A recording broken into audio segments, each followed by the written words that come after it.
I froze. I couldn't move, and everybody froze in the room. And I'm finally able to like manage to pull my shorts and just basically run out of the room. This happens most unexpected place, a place you make children movies. Yeah, we Flawsome Talk.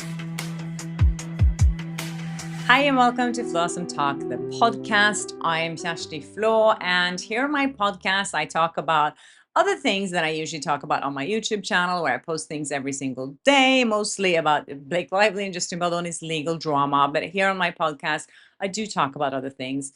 And sometimes I talk about serious things, which I will talk about today with a very special guest. Someone contacted me in LA a little while back and they said, I have this story for you. This person who experienced something so horrific in Hollywood, and this person has never talked about it before. I read the story and I was shocked. I was just so disgusted. And I just could not believe what I was reading. And the thing is, I was assuming that this happened to a woman, and I didn't realize it actually had happened to a man. And when this person told me that he wanted to come here on my channel and tell his story, I was so honored by that. And I hope you guys will listen to his entire story and share some love in the comment section, because I think it's amazing that he found the strength to talk about this and do it here in this amazing community.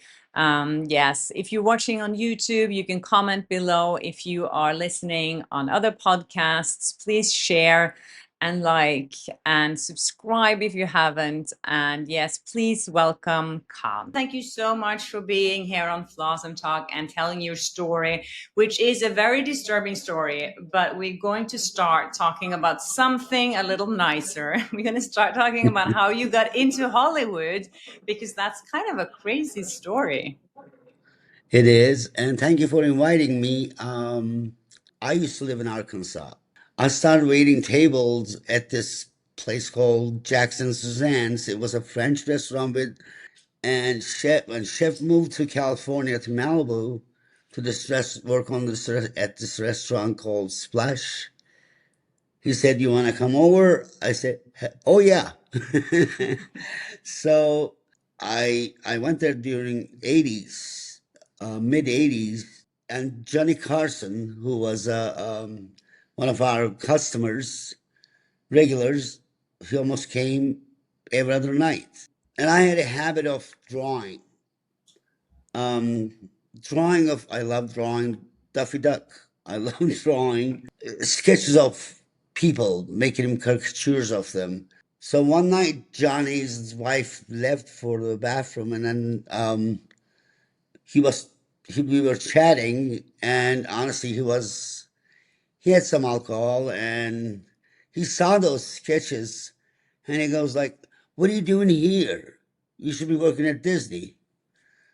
And I go, "Oh yeah, right, okay." Whatever. I didn't make anything big about it, and it's like, but when time passed, I started thinking about it. I said maybe I should at least find out where Disney was. I didn't even know where Disney studios are. And so I look up the yellow pages. They didn't have Google back then.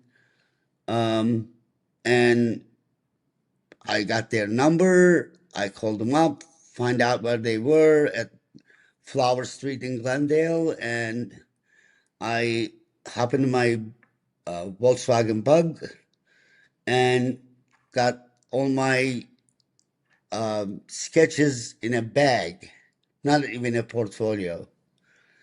And I went there, and there was a lady named Dee at the reception. And I said, "Well, I have all these sketches, and I want to work at Disney."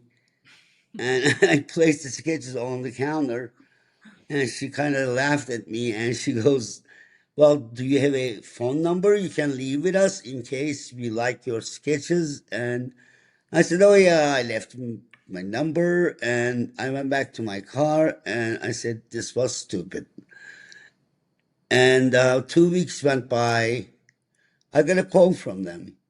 Guy named Bill Matthews. He was in charge of the training programs there. And he said that they thought I had talent. And he said they wanted me to go. There's the school called CalArts, California Institute of the Arts in Valencia. I did that for 3 months. And then I came back and I presented my portfolio to them and I got it. I became a Wow. story trainee on Lion King. That was my first picture I worked on. They moved me to another picture called Pocahontas. I don't know if you are familiar with. And I Yes. became a story artist there. I worked on Hercules. I worked on Kingdom of the Sun. Anyhow, so I worked there 15 years Wow. altogether. 15 years at Disney. And that was your like Yeah. dream job. Would you say that was a dream job for you? I loved working there. It wasn't just, I never saw it as a job. Disney was, I thought like I was playing and getting paid for it. It wasn't as business-like like it, like it is now. It was a great environment, great people to work with. I would say nothing bad about them. I mean, yeah, they may say, hey, Disney's cheap. Yeah, they're a little bit cheap, but it's okay. They give you a lot of opportunities because, like, if you work at Disney, everyone respects you. Everyone knows your name. That's the plaque I got, like, for 10 years. Oh, wow. I worked at Sony for 11 years. Then I worked at DreamWorks for 7 years, I think. And then year and a half at Warner Brothers. Altogether, 4 studios. So Yeah. you know the studios. You got to know I do them. know yeah, I knew the big buddies. And then you did have an experience that changed everything. Yeah, if you ask me what happened, like I would say summarize the whole thing. I would say I had a dream, came through, and someone came and crushed it and took it away from me. That's what happened basically. Um I was such an outgoing person. I was people always told me like, Khan always brings good ideas in meetings, in brainstorm meetings.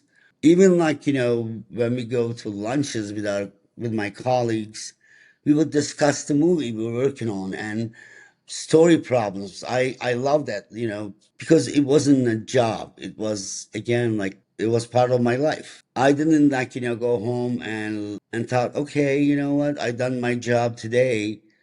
I took the whole thing with me. In the middle of the night, I would call my friend and we would talk about like, well, we can do this here, we can do that there. It was like that. So after the incident, um, I stopped going out. I stopped. Uh, I try not to go to meetings. I try not to go to lunches anymore.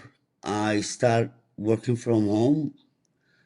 Um, I I I was very hesitant to talk about my ideas. I didn't even bring them up. Sorry, I just have to jump in here to say thank you so much to the sponsor of this video, Surfshark. Now, if you're anything like me, your entire life runs online. From emails to video uploads to deep dives into Hollywood lawsuits. And some of those searches, as you can imagine, I want to keep private. And that's where Surfshark comes in. Surfshark is a powerful VPN. It encrypts everything you do online and make sure your private information stays exactly that, private. Whether I'm working from a cafe here in Spain or logging into the Wi-Fi at LAX airport, I know that my data is safe from hackers, trackers, and nosy third parties. And get this, one account works on unlimited devices. I got my laptop, my phone, and even my smart TV covered. Plus, Surfshark can save you money on flights and hotel bookings by letting you virtually change your location. I've tried it and it works. And if you're not totally sold, there's a 30-day money back guaranteed. Go to surfshark.com/flaw, my last name, FLAA, or use code FLAW while you're checking out, FLAA, and get 4 extra months of Surfshark VPN. You can find the link in my description. Thanks again to Surfshark, and now back to Kaan's story. So can you kind of go, I know this is hard for you to talk about, but can you go through that day, what actually happened to you that Yeah. changed everything, that changed your life, that changed the way you look at life and work and everything? Well, okay, I need to first talk about like how we do our jobs. Like I'm given a scene, which is script pages. That's what we call lounge. The director and PA usually taking notes. They launch me on the pages of the sequence. We talk about it, and director says, "This is what I want from the scene," and then I start board it. And we don't just like in live action when they board, they usually think about the staging, but we also think about acting, staging, everything. Sometimes dialogue. We add dialogue. We take out dialogue. We kind of make the movie on storyboards, honestly. So every time we finish the storyboarding process, like we have to pitch it to directors and get their notes. And the way we pitch, usually we upload it on a server, the studio server, and then we pitch it on a big screen through our computers. So everybody else sits, as I pitch, everybody else lines up and sits behind me. And after pitch, I get up and I face them. I turn around and face them, standing up in front of the big screen. And we go, because we have to go through shot by shot with the directors, their notes. So basically that day, that's what happened. I pitched the scene, given scene. Both directors were there. We had a main director and a co-director. We also had the head of story in the room. We had the producer in the room, along with the line producer. We had the layout, head of layout. We have the department heads. They're all there because if there's a change in the story, they have to know. They have to then adjust their backgrounds and whatever. So there were several people. I would say about more than 10 people in the room, including one person was joining us from Zoom on a screen, a different screen on my back, and from Vermont, a story artist. So I finish pitching the scene. Then I turn around and get up, face the director and others. And I noticed the director got up and left his seat and start moving towards me and past me. I thought he was going to move the screen to see different shots. He probably, I thought, oh, he saw something, he wants to see that. And before I had a chance to turn around, I felt two hands grabbing my shorts and forcefully, pulled them down all the way. Everything. Everything. Um, I was like, I froze. I couldn't move, and everybody froze in the room, except him. He was laughing in my back, and I, I was going like, I didn't understand what was going on, and I was in shock. I was So you were humiliated. standing there basically naked in front of all these people. Exactly. Um, Co-director was a feet away from me sitting. I mean, I catch his eyes and he was doing this. And I'm finally able to like manage to pull my shorts and just basically ran out of the room. Went back to my office. I could hear his laugh as I was leaving. Was anyone else laughing? No, no, whole room was frozen. Um, I went back to my office. I think it was maybe less than a minute.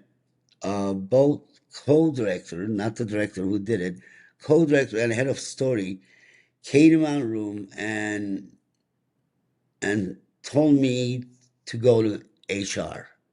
You have to go to HR, Khan. I I was just sitting there still in disbelief and shock. After like maybe 5 minutes, and all this time they were saying, "Let's go. We'll come with you. Just go to HR." Producer came in the room, and this is what he said to me. He said, "Khan, this was horrible. I'm so sorry this happened. Can I bring the director in to apologize from you?" Wow. I just looked at him. I didn't answer. I didn't say anything. He left the room and he came back with the director. And director was, I mean, I I don't think he knew what he did. He goes, "Khan, I'm sorry, man. It was a joke. I thought it was a good joke." That's what he told me. But it was a joke. I want to tell him, like, can we repeat the joke this time? I will pull you out of your shorts in front of Yeah. people.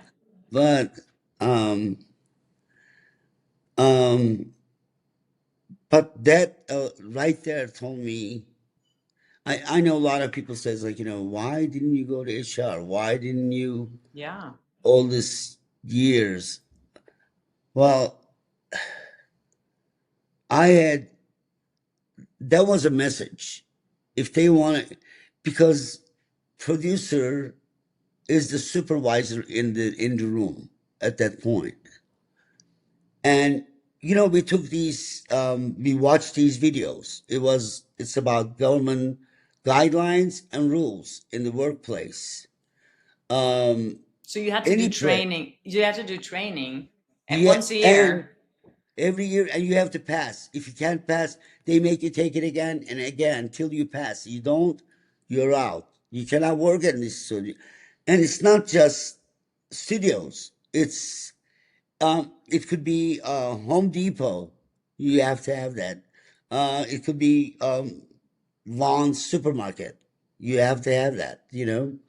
Um, so, when I watched that video, I know, I'm so sure, and it is that way. I know because I took that video so many times. It says if the supervisor witnesses a harassment or assault, they have to report. No matter victim is want to report it or not, that's not the thing. They have to report it. And they witnessed it. Yes, it So happened it's right not in like front they of. have to take your word for it. They were there and they saw what happened Right. and they didn't do anything. Oh well, they did. Okay. He came to my room and he said, "Can you accept the apology?" Basically, he was saying, "Let's That's put this making it even behind." worse. Don't you think that made it worse? In my opinion, Exactly.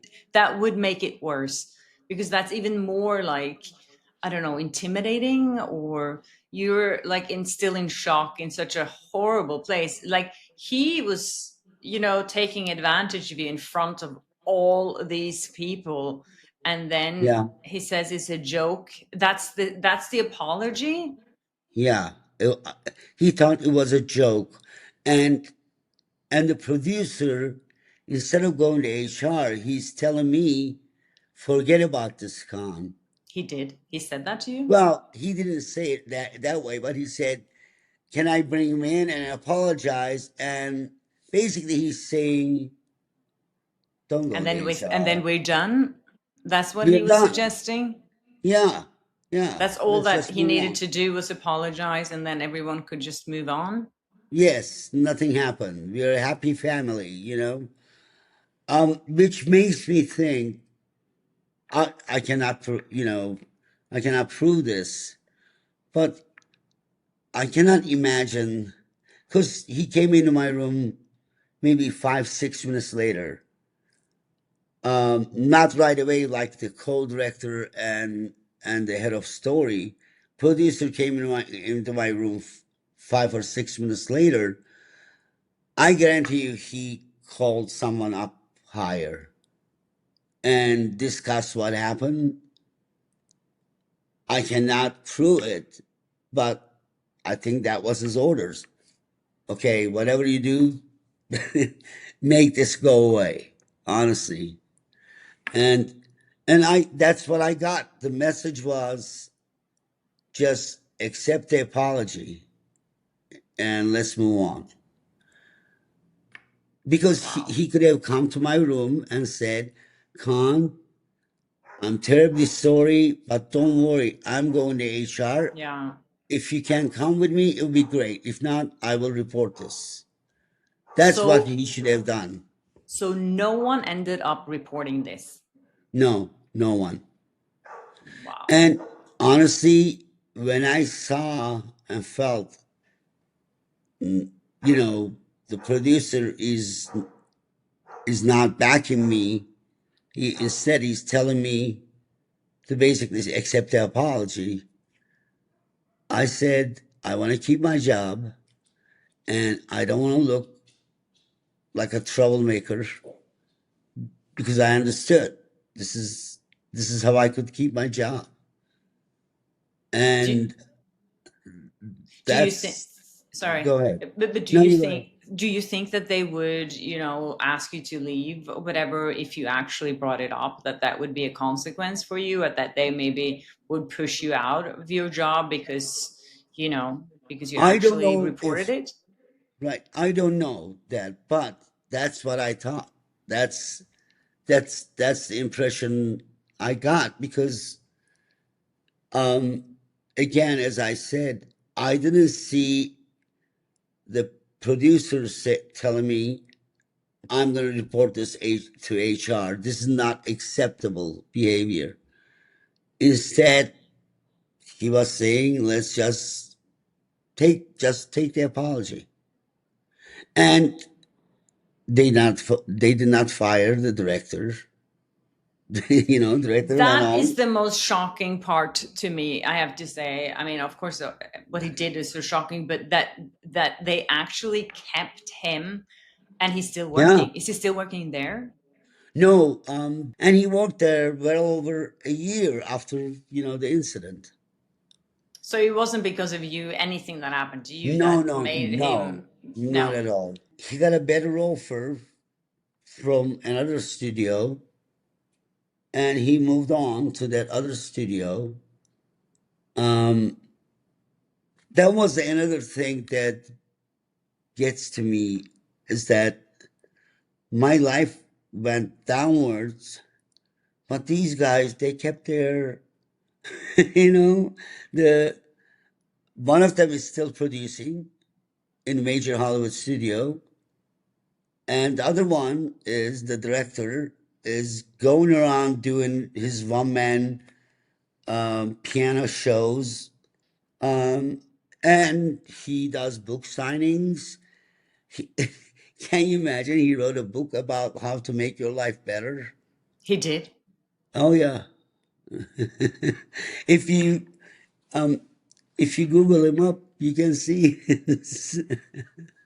Yeah, he's I mean, I Wow. don't And think this, his wife knows what he did. I don't think his kids knows what he did. But so this is about, is it 10 years ago now? it was in 2016. Okay, so 9 years ago.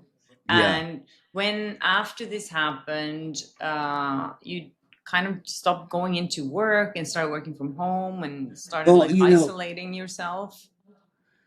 well, in my mind, this is what I was thinking. Everyone knows in the studio what happened to me.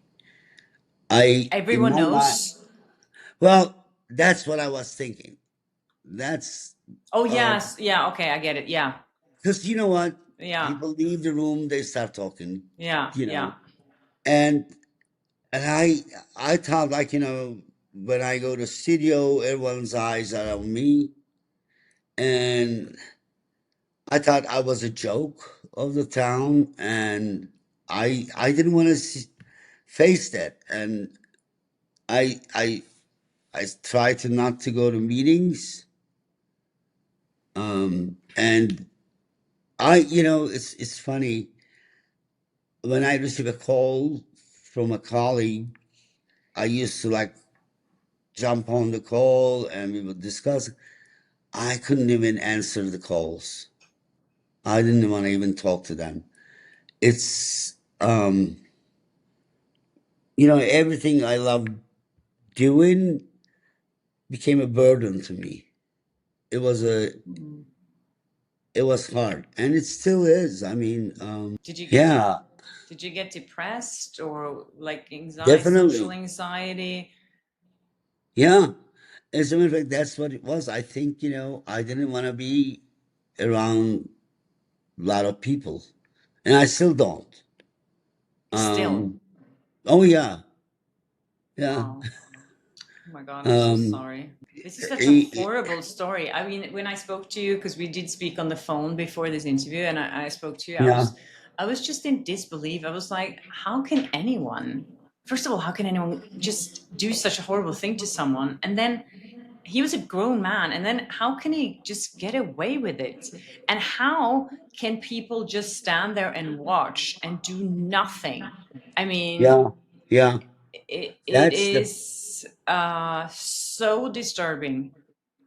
you know if anything comes out of this, I would really love to have some sort of like awareness. This happens in the most unexpected place, a place you make children movies, Yeah. movies for kids. Studio is basically okay with it. I don't buy at all that studio didn't know about it. They knew about it. Of course. I You mean, know. like there were so many witnesses watching this. Do you know Yeah. if this man did anything similar to other people? Have you heard any stories? No, I didn't, honestly. But maybe I was an easy target for him. I don't know. Well, I was like, now I'm 66. I was like 56 years old. And I'm not even your friend. I had no relationship with him at all outside of work. You know, I never gave him any reason to like he could do that to me. I mean, there is no reason for anyone ever to do that to I anyone. know, I I mean, know, it's but so absurd to me. This man is so sick. He's like, he is so yeah. sick, Yet and he he got writes a away with it. I yeah, and really he hope writes a that, book how to make your lives better. I feel You like, know? first of all, I have to say that I'm so proud of you for coming out here and talking about Yeah, it now. And I really think that, it can help a lot of others. And I think around, especially for men, there's even more stigma around this and actually speaking up and yeah, experiencing something like this and in the workplace.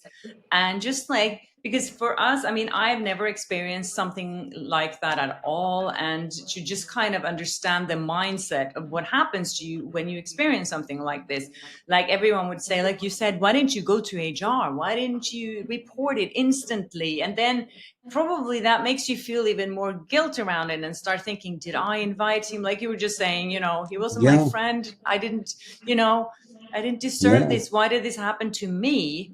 And all those questions that, and I think it's so important to talk about these things. Yeah, I really applaud you And for doing that. Shasti, it's, by the way, I learned your name. Yeah, I so was. good.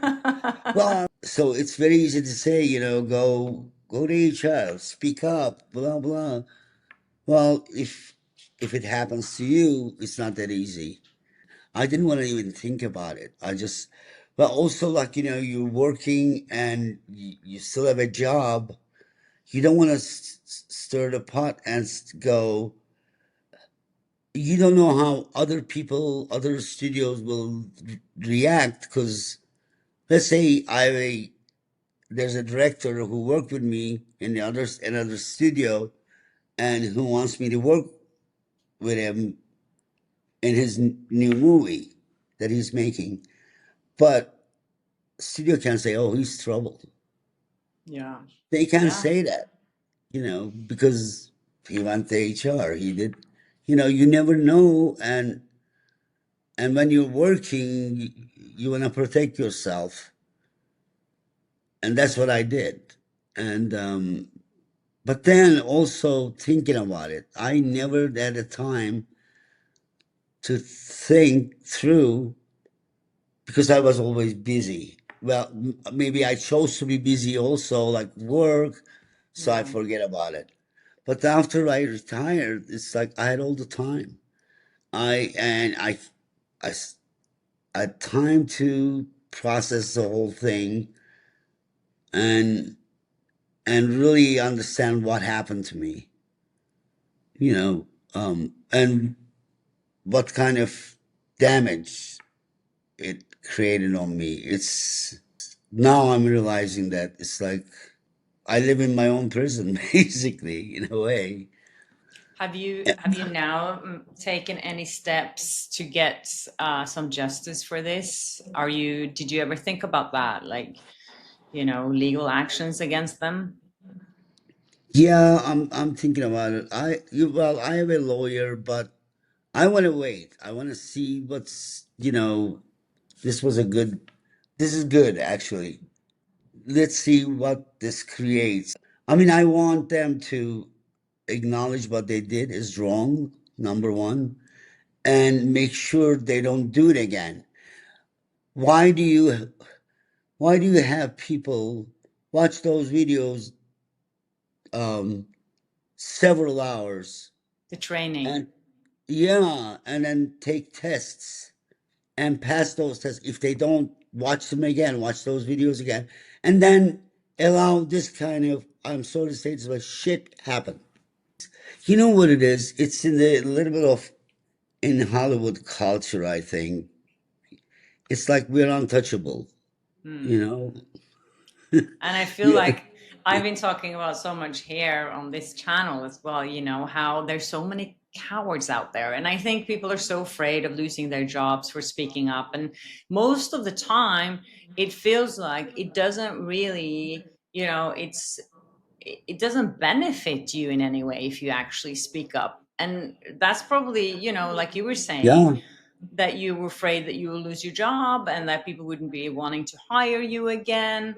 And I think these are the same things that you hear from women that have experienced things like this, that they don't want to stand up and talk about it because they're afraid.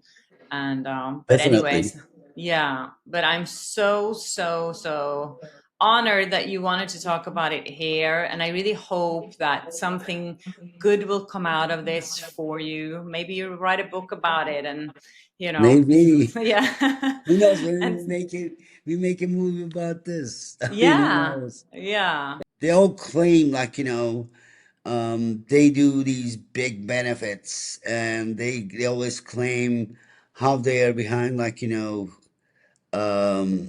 what's that? the she movement, Me too.